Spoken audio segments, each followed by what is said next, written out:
I really love about this parade is, as Alex alluded to, it's a family affair. The players bring their spouses, they bring their children, and they're celebrating with families. And this is the part of the game that you don't always see when it comes to Major League Baseball. You see the players on the field, but now you get to see them more humanized with their families and celebrating today. And Kyle, the last time we did a parade like this, it was when the Rams won the Super Bowl, and the amount of alcohol that was consumed by the Rams. The amount of alcohol that was consumed by Matthew Stafford was unbelievable. Oh, that's right. It will be interesting to see if this is a more family-friendly affair or if it is as much of a drinking fest as we saw for that parade. Well, let me just tell you, a little birdie told me that there are a bunch of SUVs that are lined up outside Dodger Stadium, and that is so that the players have a safe ride home. Nice. So if they do imbibe a little too much, which, hey, you can't blame them. You know, they just clinched their 8th World Series title.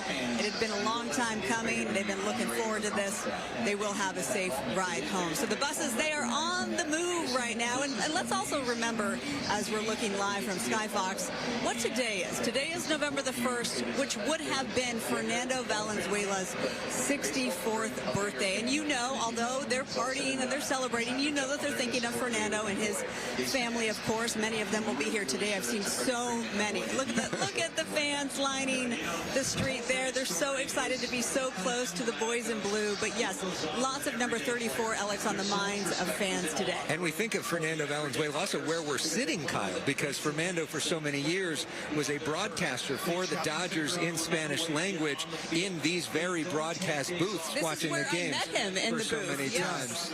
It's really quite remarkable. We sadly lost Fernando recently, and to have the Dodgers come through the way they did, and for us here to be having a parade and a celebration on what would have been his 64th birthday.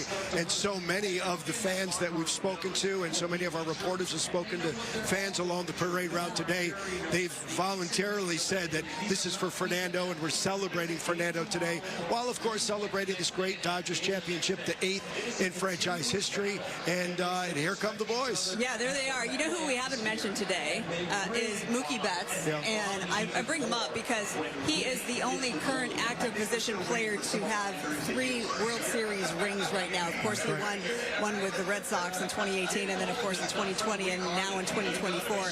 So what a man he is, Mr. Mookie Betts, and he is beloved by the crowd behind us. What a start to the career for Mookie Betts. I mean, he started with the Boston Red Sox organization back in 2014, and as you mentioned, won the World Series with them in 2018, and then in 2020 is when the Dodgers signed him to that very long contract. I mean, he's locked up for 12 years, that massive $325 million contract. So Mookie Betts is going to be around a long time. We're very happy about that. And, of course, as you mentioned, winning his 3rd ring in this series. And the Dodgers have 3 former MVPs at the top of their order: Mookie Betts, Shohei Ohtani, and Freddie Freeman. And you think of this season, which really started off with Mookie on a historic tear. And a lot of people were talking about him potentially being the MVP. Then he got hurt.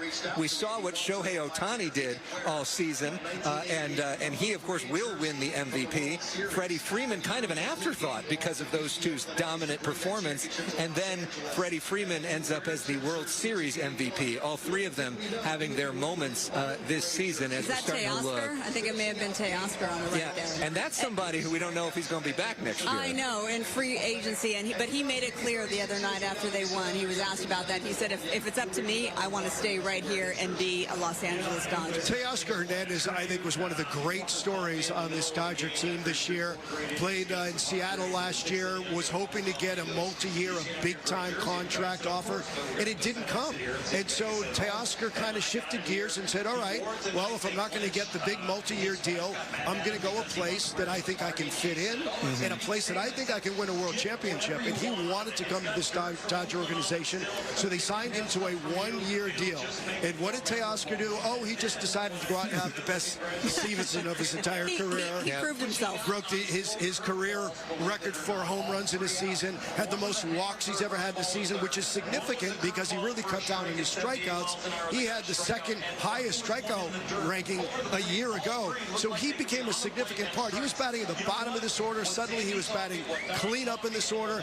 Teoscar Hernandez made himself a lot of money this year, also hitting a grand slam in the postseason, and now Teoscar Hernandez hopefully in the driver's seat to receive that big contract offer. Let's hope it's from the Los Angeles Dodgers. What a cool shot on on the 110 freeway, which is shut down right now for these Dodger players, and we see people lining the streets there, cheering them on as well, which is such a cool sight for the entire city.